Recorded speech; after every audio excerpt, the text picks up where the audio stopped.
Assalamualaikum warahmatullahi wabarakatuh. Bismillahirrahmanirrahim. Alhamdulillah. Wassalatu wassalamu ala Rasulillah wa ala alihi wa sahbihi ajma'in. Amma ba'du. Muslimin dan muslimat yang dirahmati Allah Subhanahu wa taala. Hari ini kita baca ayat dari surah Taubah, bermula dari ayat 113, insya-Allah. A'udzu billahi minasy syaithanir rajim. ما كان للنبي والذين آمنوا أن يستغفروا للمشركين ولو كانوا أولي قربى من بعد ما تبين لهم أنهم أصحاب الجحيم وما كان استغفار إبراهيم لأبيه إلا عن موعدة وعدها إياه فلما تبين له أنه عدو لله تبرأ منه إن إبراهيم لأواه حليم وما كان الله ليضل قوما بعد إذ هداهم حتى يبين لهم ما يتقون إن الله بكل شيء عليم إن الله له ملك السماوات والأرض يحيي ويميت وما لكم من دون الله من ولي ولا نصير لقد تاب الله على النبي والمهاجرين والأنصار الذين اتبعوه في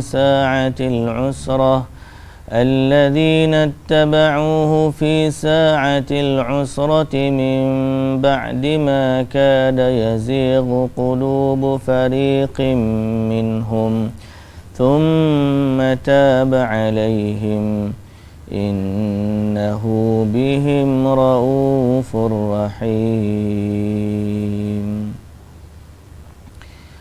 بسم الله الرحمن الرحيم.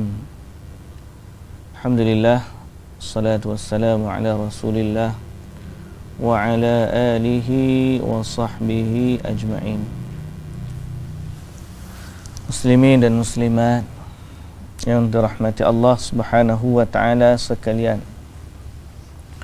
Alhamdulillah, syukur pada Allah. Selawat serta salam atas Nabi kita Muhammad sallallahu alaihi wasallam, juga atas ahli keluarga baginda, para sahabatnya, para pengikutnya sehinggalah ke hari kiamat. Alhamdulillah, alhamdulillah, alhamdulillah. Alhamdulillah, pada pagi ini kita baca ayat berkaitan dengan istighfar. Dan hari ini kita nak sembang tentang istighfar. Semoga Allah Ta'ala menjadikan kita dari ahli istighfar. Astaghfirullah, astaghfirullah, astaghfirullah. Pertama, istighfar ni adalah lafaz minta keampunan. Nama pun istighfar.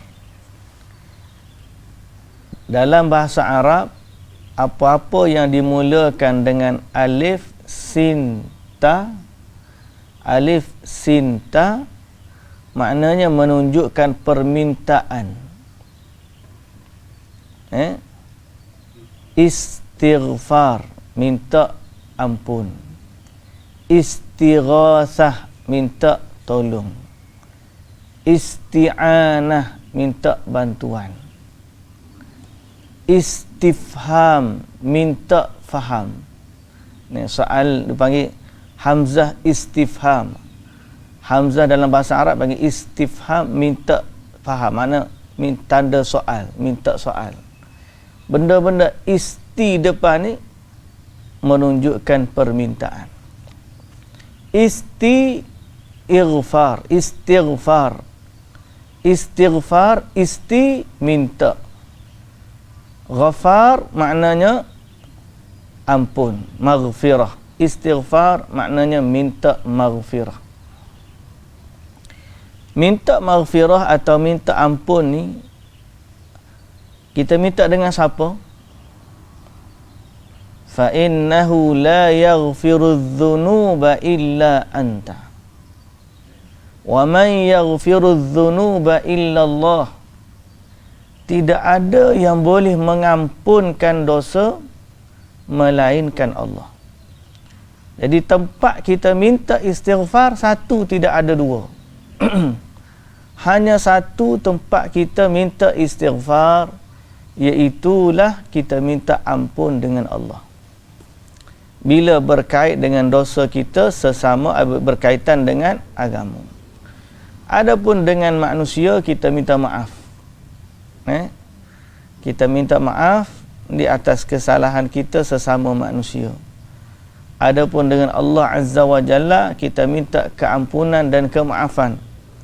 Dan kita minta dihapuskan dosa-dosa. Okay?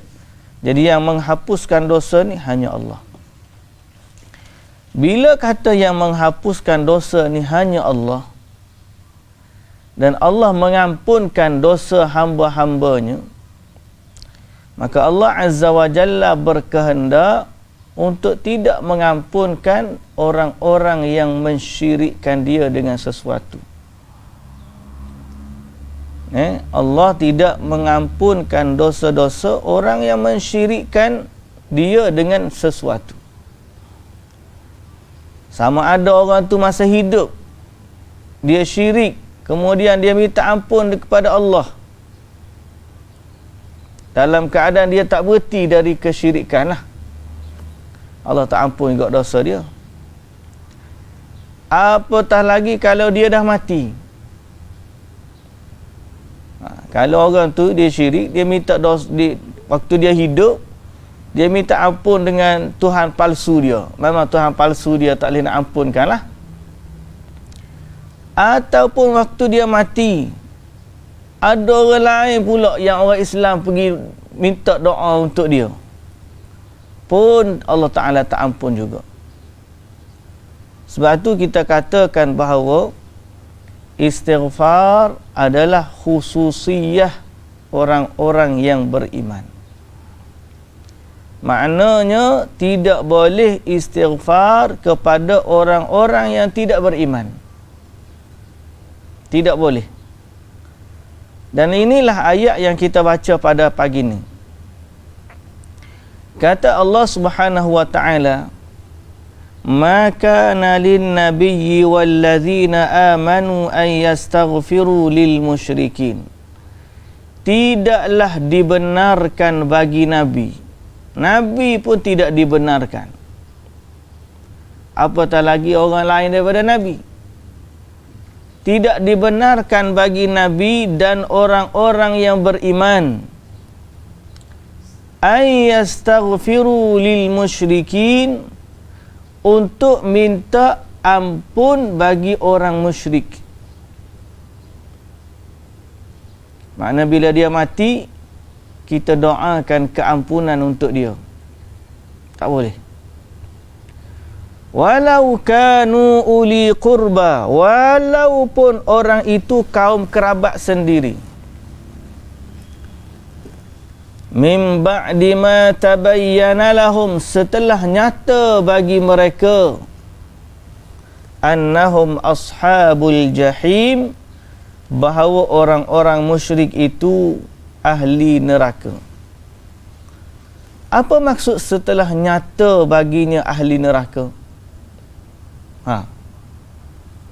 Apa maksud dia? Setelah nyata baginya ahli, maknanya kita ni gazet boleh hukum orang ahli neraka ke? Macam mana? setelah nyata baginya bahawa orang-orang musyrik itu adalah ahli neraka, bererti dia mati di atas kesyirikan. Manakala dia mati di atas kesyirikan, dia tidak beriman kepada Allah, maka tidak boleh lagi diistighfar kepadanya. Adapun kalau dia masih hidup, kita nak doa kebaikan lain. Okey. Terutamanya kita minta doa kepada Allah agar fulan, orang yang musyrik itu, diberi hidayah biar dia masuk Islam. Maka boleh. Kita doakan kebaikan untuk dia waktu dia hidup. Minta biar dia dapat hidayah. Minta Allah panggil bantu dia. Nah, waktu dia hidup. Tapi bila dia mati, habislah. Sebab dia mati di atas kesyirikan. Tidak ada lagi peluang untuk dia bertaubat. Adapun waktu dia hidup, kita baik kepada dia, kita doa untuk dia, kita macam-macam lah. Kita ada harapan untuk dia bertaubat dan masuk Islam. Sebab tu baru ni tentang ayat zakat, antara golongan mu'allaf yang boleh diberikan harta zakat ialah mereka yang belum masuk Islam, tapi ada harapan untuk masuk Islam. Okay? Tapi bila orang mati, dia dah tak ada harapan dah nak masuk Islam. Di saat itu Allah larang kita istighfar untuk mereka. Bukan setakat kita dilarang, Nabi SAW pun dilarang. Okay? Sebagaimana dalam hadis di mana ketika Nabi SAW mendatangi Abu Talib, bila Nabi SAW dengar dia sakit nak mati, Nabi pergi kepada Abu Talib. Di sisi Abu Talib ada Abu Jahal dan Abdullah bin Abi Umayyah. Kemudian Nabi SAW kata kepada pakcik dia Abu Talib, "Ai am, wahai pakcik, katalah la ilaha illallah, tidak ada Tuhan melainkan Allah, tidak ada Tuhan yang berhak disembah melainkan Allah. Satu kalimah yang aku akan berhujjah untukmu dengannya di hari akhirat kelak di hadapan Allah." Faqala Abu Jahal, kisah masyhur, Abu Jahal pun kata terbelah dia, "Atarghabu an millati Abdul Muttalib?" Mu nak tinggal agama Abdul Muttalib? Kamu nak tinggal ke agama ayah kamu? Agama ayah kamu Abdul Muttalib.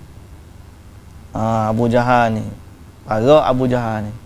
Tapi qadar Allah, Allah mentakdirkan, akhirnya Abu Talib dia kata, ana ala millati Abdul Muttalib. Aku berada di atas agamanya Abdul Muttalib. Kita boleh bayang tak ferasnya. Apa tu? Bukan kata ferah, sedihnya Nabi SAW. Sehingga dikenali tahun tu sebagai tahun kesedihan. Orang yang banyak bantu dakwah dia, orang yang pak saudara dia lagi, bukan pak saudara dia biasa-biasa tak, pak saudara dia yang jaga dia daripada kecil. Lepas meninggalnya mak dia, Nabi SAW duduk dengan datuk. Umur 6 tahun mak dia meninggal, datuk dia ambil. Sampai umur 8 tahun datuk dia pula meninggal. Maka lepas daripada tu dia pun duduklah dengan Abu Talib, pakcik dia, sampai dia besar. Sepupu-sepupu dia tu adalah anak Abu Talib tu, sangat rapat dengan dia, macam adik-beradik. Sehingga Ali bin Abi Talib, kecilnya Ali bin Abi Talib itu membesar dalam rumah Nabi sallallahu alaihi wasallam. Sehingga jadi menantu Nabi pula. Dekatnya bila Ja'far bin Abi Talib meninggal, Nabi sedih. Rapatnya Nabi dengan anak-anak Abu Talib. Pasal apa? Daripada kecil dia duduk dengan mereka. Ya Abu Talib ni pula waktu Nabi diutus menjadi rasul, dia banyak defend Nabi sallallahu alaihi wasallam. Dia banyak defend Nabi sehingga akhirnya dia lindungi Nabi. Hatta dalam peristiwa boikot, orang boikot seluruh kabilah ataupun Bani Hashim, Abu Talib masih lagi defend Nabi sallallahu alaihi wasallam. Tapi bila dia meninggal di atas agama Abdul Muttalib, Nabi sangat sedih. Kemudian Nabi SAW kata pada masa itu, la astaghfiranna laka ma lam unha anhu, ma lam unha anka. Dia kata, aku akan minta ampun untuk pak cikku ni, untuk engkau wahai pak cik, selama Allah tidak menghalangi aku. Nabi sayang kepada Abu Talib ni sampai kata Nabi kata, aku nak minta ampun untuk pakcik aku. Lalu turunlah ayat ni. Turunlah ayat ni. Wa ma kana lin nabiyyi wal ladzina amanu an yastaghfiru lil musyrikin. Allah melarang Nabi dari istighfar kepada pakcik dia. Tidak boleh bagi Nabi dan orang-orang yang beriman minta ampun kepada orang yang musyrik. Tak boleh. Jadi Nabi nak minta istighfar untuk pakcik dia, tak boleh. Bayangkan sedih. Ada orang kata tak boleh baca surah Tabbat Yada. Pasal apa? Sebab tu pakcik Nabi. Kita dia kata walaupun ayat Quran juga, tapi bila baca tu pakcik Nabi berasa hati tak Nabi?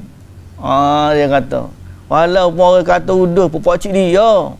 Jadi ulama kata makruh baca Tabat Yada. Ini kita kata adalah benda yang tak betul dan mengarut. Pasal apa? Kalau Abu Lahab tu orang yang paling keras lawan dakwah Nabi. Isteri dia tu siap caci maki lagi Nabi sallallahu alaihi wasallam. Ummu Jamil. Malah Allah sendiri jawab celaan dia. Mana kita baca tu adalah baca celaan yang Allah Ta'ala. Mustahil tiba-tiba kita baca ayat Quran, Nabi berasa hati. Mustahil. Ni hak paling Nabi sayang ni, Abu Talib. Paling Nabi sayang, dia pun sayang kepada Nabi. Dia pun jaga dakwah Nabi, defend Nabi, bantu Nabi. Hak orang setara ni pun bila turun ayat Quran, bila Nabi nak istighfar untuk dia, Allah Ta'ala turunkan ayat tak boleh istighfar. Maknanya apa? Hubungan kekeluargaan ni terputus apabila orang tu tidak ada agama. Terputus dengan sebab berbezanya agama. Sekadar nama je lah. Tapi di hari akhirat ataupun di sisi Allah Azza wa Jalla tidak boleh membantunya sedikit pun. Walaupun dia ni keturunan Nabi sallallahu alaihi wasallam. Kalau dia keturunan Nabi, tiba-tiba kalau dia ni berbuat benda syirik, tetap saja dia akan diazab oleh Allah. Dan tetap saja tidak boleh istighfar untuk dia. Maka dengan ayat ini Nabi sallallahu alaihi wasallam pun berhenti istighfar. Nabi dilarang untuk istighfar kepada pakcik dia. Muslimin dan muslimat yang dirahmati Allah Subhanahu wa taala sekalian. Begitulah juga dalam satu riwayat datangkan oleh Ibnu Jarir, Nabi sallallahu alaihi wasallam juga dilarang untuk istighfar untuk ibu dia. Nabi juga dilarang untuk istighfar untuk ibu dia, tapi dibenarkan untuk menziarahi kuburnya. Dalam riwayat Ibnu Jarir mendatangkan riwayat bahawa dalam satu perjalanan Nabi sallallahu alaihi wasallam nak pergi ke Mekah, Nabi singgah di satu kubur, Nabi duduk, kemudian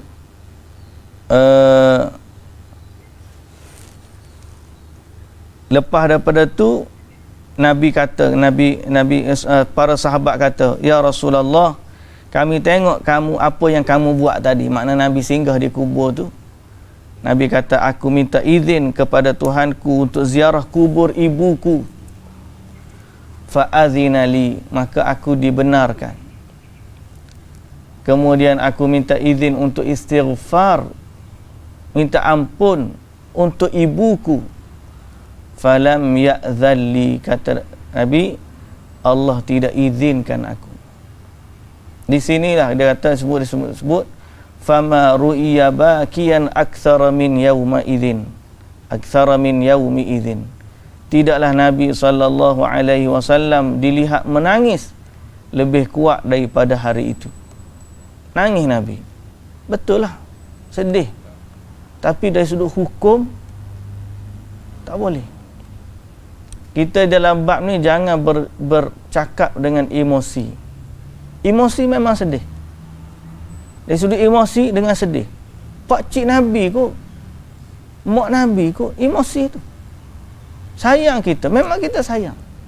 Bukan kita je sayang, Nabi SAW lagi sayang. Tapi dari sudut hukum, itulah yang Allah Ta'ala perintahkan Nabi SAW. Jadi berbalik kepada orang lain daripada Nabi, sama. Kalau ada ahli keluarga dia meninggal dalam keadaan syirik, kita minta perlindungan dengan Allah Azza wa Jalla dari kesyirikan, maka tidak boleh baginya untuk istighfar. Walaupun orang yang terdekat. Apatah lagi kalau jiran, sahabat, ataupun sekadar fan, peminat je. Mati penyanyi Korea, semoga Allah Ta'ala merahmati dia. Aloh penyanyi Korea kot, dah lah zaman hidupnya mungkar. Tiba-tiba bila dia mati, kamu nak tunjuk kamu ni sayang kat dia, doakan kepada dia dengan keampunan. Rest in peace, rehatlah kamu dengan tenang. Tenang apa tenang? Dia kembali kepada kemurkaan Allah. Bila kita pergi ziarah kubur, lalu kubur orang kafir, kita kena sebut apa? Khabarkanlah berita gembira kepada mereka dengan api neraka. Maknanya dalam kubur dia tu adalah jurang-jurang neraka. Kita nak kata apa? Rest in peace. Rest in peace tu bertentangan dengan akidah kita. Akidah kita, hanya orang beriman akan tenang dalam alam selepas mati. Bermula daripada kubur sampailah akhirat, sampai bila-bila. Hanya orang yang beriman yang akan berada dalam ketenangan, dalam kenikmatan, dalam kerehatan. Adapun orang-orang yang kafir, mula nyawa dicabut saja, dia sudah diazab oleh Allah. Cara cabut pun sakit dah. Kemudian masuk dalam kubur, dia akan ditanya oleh malaikat dan dihamparkan baginya hamparan dari jurang api neraka bagi orang yang kafir. Okay? Bagi orang yang kafir, dia akan diazab di dalam kubur. Jadi tidak wajar bagi orang Islam mendoakan kebaikan. Baru peminat bola, fan peminat bola, mati striker hak dia minat, rest in peace, semoga dia tenang di sana. Semoga dia tenang di sana. Tenang apa? Kita kena letak, jangan letak emosi depan, jangan letak hawa nafsu depan. Letaklah hukum Allah di depan. Allah ustaz, takkan waktu pun tak boleh. Kalau Allah izinkan, nescaya Nabi dulu yang akan buat daripada kita. Nabi akan istighfar kepada pakcik dia. Kita nak kata takkan tu bahasa kita. Di sisi Allah clear cut. Allah tidak berkehendak kepada hamba-hambanya yang tidak beriman. Allah tidak berkehendak. Maknanya dari sudut kehendak Allah, la yukallimuhumullahu yaumal qiyamah wa la yuzakkihim wa la yanzuru ilaihim yaumal qiyamah wa la yuzakkihim wa lahum adzabun azim. Allah tak tengok, Allah tak pandang, Allah tak sucikan, Allah campak mereka dalam azab. Ni kesudahan bagi orang-orang yang tidak beriman. Ni Allah tak cakap pun dengan dia, Allah tak pandang pun dia, Allah tak sucikan dia daripada dosa-dosa, dan Allah campakkan dia ke dalam api neraka. Orang beriman sebaliknya, Allah pandang dia, Allah cakap dengan dia, Allah bersihkan mereka daripada dosa-dosa, dan Allah dengan rahmatnya memasukkan mereka ke dalam syurga. Ini orang beriman. Sebab tu kita ni kena syukur, banyak-banyak syukur. Walau salah kita tu banyak, menggunung tinggi, tapi kerana adanya iman, maka yang menyucikan kita tu Allah. Sebab nilai iman tu terlalu agung. Nilai iman tu terlalu agung. Walaupun dia hanya kalimah la ilaha illallah, satu kalimah tu ya. Nabi rakyat ke pakcik dia, wahai pakcik, katalah la ilaha illallah. Kata yang ni ya, aku akan berhujah di hadapan Allah pada kamu di hari akhirat. Kata yang ni ya. Kita kata takkanlah dengan satu kalimah ni, dengan satu kalimah ni, seorang manusia dihumban ke dalam neraka dan seorang lagi diangkat dalam syurga. Sedangkan hanya satu kalimah je. Tuan-tuan yang dirahmati Allah, itu adalah kerana kita memandang remeh kalimah tersebut, baru kita kata lagu tu. Sedang kalimah ni bukan dikira patah perkataan. Kalimah ni dikira pada nilai perkataan tersebut. Kalau kita kira bentuk beberapa patah, la ilaha illa Allah, 4 kalimah je. Karangan budak sekolah rendah pun kena 80 perkataan. Ada? Karangan orang di SPM berapa? 350 ya patah perkataan nak suruh buat karangan. Tu dia markah tu, mainlah duk cari tu. Ni 4 kalimah je. Takkan dengan sebab 4 kalimah ni dia azab. Kita kata dia bukan pada nilai 4 kalimah, tapi dia adalah nilai kepada siapa yang kita minta perakuan tersebut. Dan kalimah tersebut datang daripada siapa dan berkait dengan siapa. Nah, kalau nak kira kalimah, saya terima. Dah, I do. Bahasa orang putih, I do. Dengan 2 I do, dia telah mengikat seorang wanita seumur hidup.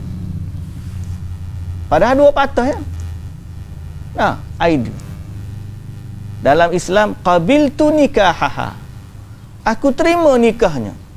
Wa raditu biha, dan aku redha dengannya. Kalau kita bahasa kita panjang sikitlah, aku terima nikahnya dengan mas kawinnya sebanyak yang tersebut. Panjang. Kau tu kata-kata nak baca tu. Padahal dia simple je. Qabiltu nikahaha wa raditu biha. Kalau saya pergi di pejabat qadi masa di Riyadh dulu, saya pergi ziarah pejabat dakwah dia. Bila kita pergi ziarah pejabat dakwah di Riyadh, Arab Saudi, kita tengok kerja dakwah mereka. Fail orang masuk Islam ni tiap-tiap hari banyak. Maknanya kadar masuk Islam di Arab Saudi ni tinggi. Bukan sekadar orang Saudi, tak, maknanya expatriate yang kerja di Saudi banyak masuk Islam. Beza dengan kita. Kita ni orang luar banyak, tapi tak pernah kita dakwah dia masuk Islam.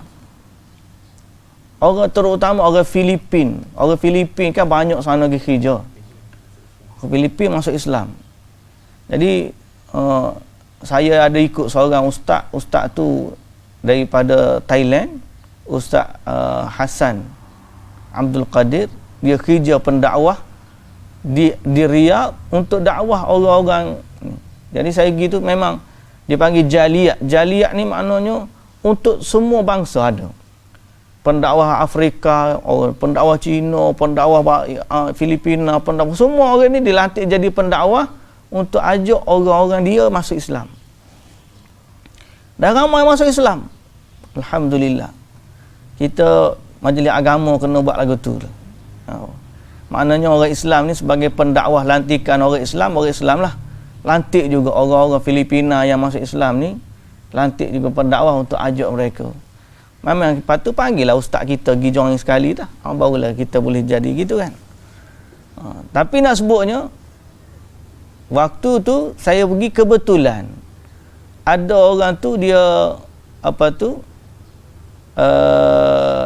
masuk Islam, kemudian dia nak kahwin lah. Nak kahwin. Jadi kita pun ustaz kata ada orang nak kahwin, orang Filipin nak kahwin. Kita pergi. Laki tu orang Filipin juga, tak ingat.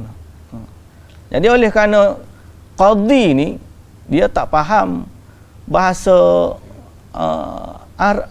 Filipin. Jadi Filipin ni kena ikut dia cakap bahasa Arab. Dia akad nikah guna bahasa Arab, tapi dia orang Filipin.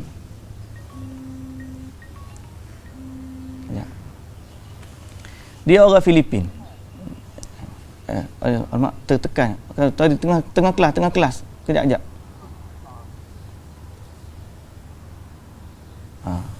Stop kau kata. Saya tengok, stop kau. Ana nak reject tak ni? Sambung. Ada.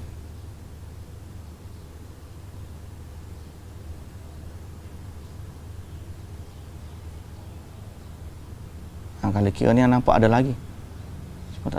Ada. Okey. Jadi dia akad nikah bahasa Arab. Orang Filipin. Jadi orang Filipin ni macam ayam ngitik lah. Syekh tu kata, aku nikahkan kamu begini. Syekh nak dengar satu ya perkataan. Qabiltu. Satu tu. Qabil, makna ai dalam bahasa Arab pun 3 aidu lah. Dia tak nak banyak. Dia nak qabiltu. Ataupun qabiltu nikahaha. Dah settle. Kita nak kena panjang dah. Dia panjang, aku terima nikahnya. Panjang. Kalau di Perancis. Dia akad nikah sini. Anak yang kahwin akad nikah sini. Kalau di Bosnia pun idea akad nikah secara Islami, tapi dia kira aidu. Dia jawab aidu.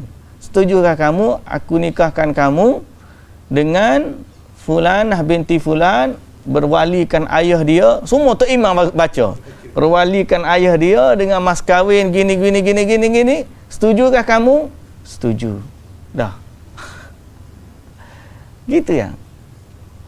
Maknanya bukan berbalik kepada isu bilangan patah kalimah ni tidak memberi makna banyak atau sikit, tapi yang memberi makna adalah nilai dia. Bila dia kata setuju, I do, padahal di saat dia kata I do tu berkait dengan hukum nikah, maka dia telah mengikat seorang wanita seumur hidup. Nah, begitulah kalimah la ilaha illallah. Kita nak suruh faham yang itulah. Satu kalimah, dua kalimah, tepat patah kalimah la ilaha illallah. Tapi oleh kerana kalimah itu adalah berkait dengan hubungan kita dengan Allah yang mengikat kita seumur hidup sampai kita mati di atas kalimah tersebut, maka dengan sebab nilai itulah Allah mengazab dan memberi rahmat. Kata Nabi sallallahu alaihi wasallam dalam hadis yang bermaksud, sekiranya kalimah la ilaha illallah diletakkan di atas satu timbangan dan langit serta bumi 7 lapisnya diletakkan di atas satu lagi timbangan, nescaya kalimah la ilaha illallah lebih berat daripada langit dan bumi. Lebih berat daripada langit dan bumi. Jadi besarnya fadilat kalimah la ilaha illallah. Oleh kerana dia besar inilah menjadi hak keistimewaan bagi orang-orang yang mengucapkannya untuk dirahmati oleh Allah, untuk disayangi oleh Allah, untuk diampunkan dosa-dosanya oleh Allah, untuk diberikan pahalanya oleh Allah, untuk diampunkan, untuk dihapuskan dosa-dosa, dan akhirnya untuk dimasukkan dia ke dalam syurga dan diselamatkan dia dari azab api neraka. Hanya kepada orang-orang yang mengucapkan la ilaha illallah. Ya? La ilaha illallah. Sebab tu jangan pandang remeh kalimah la ilaha illallah. Jadi jangan kata lagi takkan tak boleh kita nak ucap kebaikan kepada orang-orang yang dah mati, padahal dia dulu baik dengan kita waktu hidup. Kita kata mungkin dia baik dengan kita, tapi dengan Allah dia tak baik. Dia dengan sebab dengan Allah dia tak baik, Allah larang kita, maka kita taat. Kita lebih sayang kepada Allah berbanding sayang kepada orang-orang manusia-manusia ni. Apatah lagi yang tak ada jasa langsung, macam penyanyi Korea tu, artis Korea kalau mati, apa dia jasa mereka kepada kamu orang Islam dekat sini? Siapa tergedik-gedik nak minta istighfar, nak minta ampun, nak minta doa untuk dia, tak ada makna, sikit pun tak ada makna. Okay? Jadi oleh kerana dia adalah khususiyah bagi kita, maka ucapkanlah istighfar banyak-banyak. Kalau orang kata, Nabi Ibrahim AS bukan dia dulu minta istighfar untuk ayah dia. Kita baca ayat, Nabi Ibrahim istighfar untuk ayah dia. Siapa Rabbighfirli wali walidayya waliman dakhala baitiya mu'minan walil mu'minina wal mu'min. Apa tu? Surah Ibrahim tu. Ya, kita baca.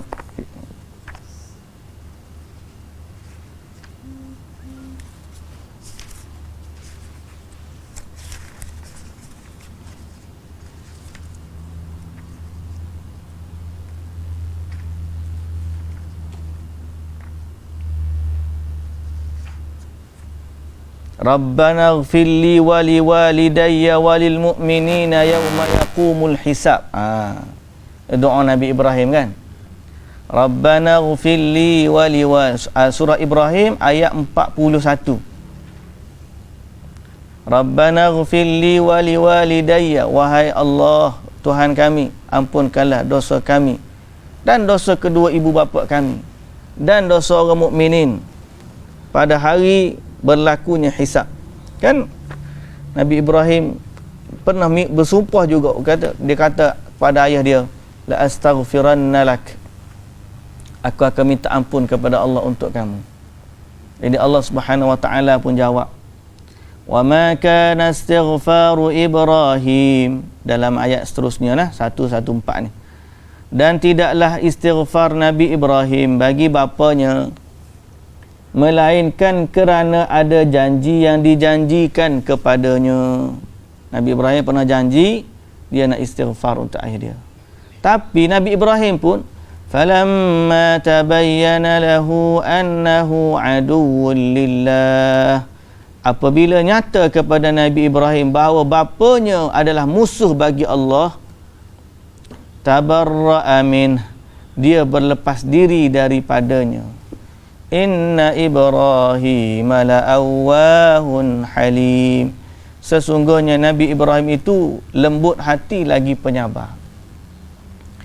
Jadi setelah daripada ayah dia mati, maka Nabi Ibrahim pun berhenti. Termaksud tabarra'a min, Bila ayah dia mati di atas kekufuran, maka Nabi Ibrahim berhenti mendoakan ayahnya. Sedangkan Nabi Ibrahim ni, inna Ibrahim la awwahun halim. Awwah disebut terjemahan di sini lembut hati.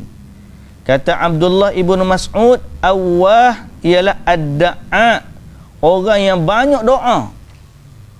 Padahal Nabi Ibrahim ni adalah orang yang banyak doa, senantiasa berdoa. Kalau kalau dia nak doa untuk ayah dia, boleh je, sebab dia ni memang senantiasa doa. Tapi dalam keadaan dia sifat senantiasa tu, Allah tak bagi. Ni Allah tak bagi dia istighfar. La ilaha illallah. Jadi muslimin dan muslimat yang dirahmati Allah, jangan diremehkan istighfar. Jangan diremehkan istighfar. Oleh kerana dia ni khususiyah yang Allah bagi kepada orang mukmin. Maknanya apa yang Allah bagi ni istimewa. Kalau benda ni tak istimewa, Allah akan biarkan orang kafir juga. Sebagaimana dunia ni tak ada nilai di sisi Allah, Allah biar aja orang kafir pun nak ambil. Tapi oleh kerana dia ni istimewa, sampai Allah Ta'ala tak bagi orang Islam istighfar untuk orang kafir.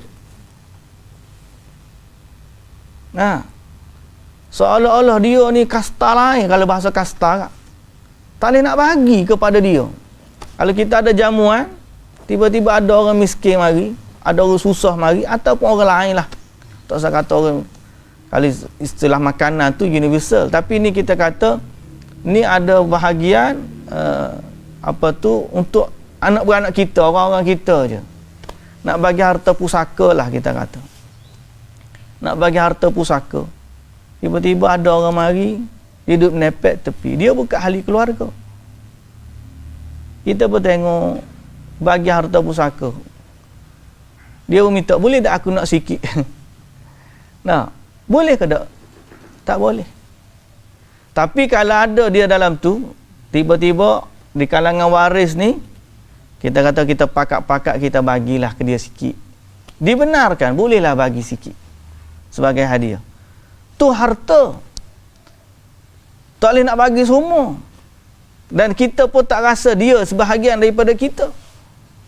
Cuba bandingkan dan bayangkan bila Allah Azza wa Jalla memberikan benda-benda yang khusus untuk orang-orang yang beriman, maka orang kafir tidak layak mendapatkannya. Betapa penting dan besarnya perkara yang Allah Ta'ala anugerahkan kepada orang-orang beriman. Jadi salah satunya adalah istighfar. Istighfar ni hadiah dari Allah lah bahasa kita. Allah bagi kepada kita satu asbab, satu jalan untuk kita bersih daripada dosa, walhal boleh jadi kita dengan dia orang kafir tu, dia jadi dia lebih baik daripada kita dari sudut akhlaknya. Tapi oleh kerana Allah ni sayang kat kita, Allah bagi kat kita hadiah, sedang dia Allah Ta'ala tak bagi. Seolah-olah ginilah kita bagi contoh, nak suruh nampak mudah je ni, analogi. Ada seorang tu pakai baju sekolah putih, kasut putih, dia kotor sikit-sikit je kotor. Mustahil dia tak ada kotor, muka dia budak sekolah kan. Kotor sikit-sikit. Kita ni kotor banyak. Pergi sekolah gak, kasut sekolah putih tu kita main bola padang. Betul tak? Balik rumah kotor. Tapi kita ada mak hak sayang kat kita. Setiap kali basuh balik rumah, mak dia kata, "Hai, kotor lah bajumu ni." Buka. Kita buka baju apa, ambil kasut, mak pun gosok baju kita. Esok kita pergi baju putih. Orang tu, hak budak seorang lagi tu, anak orang lain tu, dia kotor sikit-sikit, dia tak main bola. Dia tak main bola padang. Dia setakat kalau duduk kat bawah meja tu, dia gosok kaki kaki meja dengan kasut dia, contohlah. Tapi oleh kerana kita ada mak yang sayang kat kita, baju kita bersih semua. Dah, baju dia walaupun tak terlalu kotor, tapi tak ada orang yang boleh, tak ada orang yang nak bersihkan. Kalau lepas tahun, apa berlaku? Baju siapa paling bersih? Orang tu dia tak pengotor, cuma tak ada orang nak bersihkan kat baju dia. Kita ni pengotor, tapi ada orang yang tolong bersihkan baju kita. At the end, siapa yang bersih? Kita kan. Pasal apa? Sebab kita ada mak. Tu baru baju. Bayangkan yang saya sebut ni adalah baju maknawi, baju dari sudut makna, iaitu jiwa, roh kita. Dan bajunya adalah dosa dan pahala. Dia tak banyak dosa, tapi siapa nak ampunkan dosa dia? Tak banyak dosa dalam erti kata tak nakal lah, tak jahat. Tapi dia tak ada Tuhan. Tuhan yang dia sembah adalah bukan Tuhan yang mengampunkan dosa. Tuhan yang dia sembah, Tuhan yang tak boleh mengampunkan dosa. Kalau budak tu mungkin dia ada mak, tapi sebenarnya mak dia tu bukan mak sebenar. Dan tidak bersifat mak pun. Mak pun tak basuh baju dia. Bukan Tuhan sebenar. Tuhan tu tak boleh mengampunkan dosa-dosa dia. Dia pun dah sembahlah Tuhan tu. Dengan kita menyembah Tuhan yang sebenar, yang mengampunkan dosa. Setiap kali kita salah, kita istighfar. Setiap kali kita salah, kita istighfar. Maka setiap kali itulah Allah bersihkan dosa kita, Allah sucikan dosa kita. 5 kali sehari kot. Bersihkan anggota. Basuh muka, basuh tangan, sapu kepala, basuh kaki. Allahu Akbar. Minta dengan Allah. Maka Allah Ta'ala ampunkan dosa-dosa kita yang banyak. Allahu Akbar. Sayangnya Allah kepada hamba-hambanya, dengan sifat solat kita 5 kali kita menghadap Allah, Allah ampunkan dosa aku, Allah pun ampun. Kita ni Allah nakal dengan Allah ni banyak. Nakal kita. Kalau kata budak main bola padang tu kotor, dia habis kotor baju, kita rasa kotor kita dengan Allah boleh jadi lebih daripada tu. Boleh jadi kotor kita dengan Allah ni lebih banyak daripada kotornya budak main bola padang. Tapi oleh kerana kita memiliki Allah, Tuhan yang Maha Pengasih, Tuhan yang Maha Penyayang, Tuhan yang Maha Pengampun, dialah Allah Azza wa Jalla, Al-Ghaffar, Al-Ghafur, Ar-Rahim. Maka setiap kali kita menghadap dia 5 kali sehari, walau kekurangan kita ambil sembahyang, kita akad takbir, kita rokok, kita sujud. Maka Nabi SAW kata, merasa orang buat lagu ni ada lagi tak kotor dia? Hal yabqa min daranihi syai'? Ada tak kotor yang melekat tubuh dia? Sahabat kata, kalau jenis mandi 5 kali sehari tak ada kotor tak. Nabi kata, gitulah perumpamaan orang solat. Jadi keampunan ni keistimewaan milik Allah bagi kepada orang beriman. Janganlah kita sia-siakan kelebihan yang Allah Ta'ala bagi. Maka minta istighfar. Kalau orang tanya, Ustaz, tiap-tiap hari pun kalau dia buat dosa, lepas tu dia buat balik lagu mana? Ada hadis sebenarnya, orang istighfar ni selama dia kenal Allah, Allah Ta'ala kata, akhirnya Allah Ta'ala kata, i'malu ma sya', i'mal ma tasya'. Katakanlah, buatlah kamu nak. Selama kamu tahu kamu ada Tuhan yang mengampunkan, minta istighfar, Allah Ta'ala akan ampunkan. Dalam hadis kursi Nabi SAW sebut, Allah Ta'ala kata, ya ibadi law balagat dhunubuka ananas sama', wahai hamba-hambaku, kalaulah dosa kamu ni sampai ke langit tingginya, banyaknya dosa, thumma astaghfartani, kemudian kamu minta keampunan daripadaku, ghafartulak, aku akan ampunkan. Okay? Aku akan ampunkan dosa-dosa kamu. Jadi kita ni jangan putus istighfar. Nabi SAW sendiri istighfar 70 kali sehari, ada riwayat 100 kali sehari. Nabi SAW mengajarkan kepada kita, istighfarlah. Sebab kelebihan daripadanya banyak juga. Selain daripada keampunan dosa, dia mendatangkan rezeki, dia mendatangkan zuriat, dia memberi ketenangan dalam hati. Banyaklah kelebihannya. Sehingga ada orang yang boleh merawat diri dengan istighfar. Jadi jangan putus istighfar. Dan kalau kita ni orang yang banyak buat dosa, kemudian Allah Ta'ala campakkan rasa istighfar, maka bersyukurlah kepada Allah. Berhentilah daripada dosa, kemudian beristighfarlah. Kerana itu adalah anugerah Allah yang Allah Ta'ala bagi selama kita masih berkesempatan. Dan janganlah tangguhkan. Walaupun kita buat dosa, tak boleh nak berhenti lagi. Istighfarlah.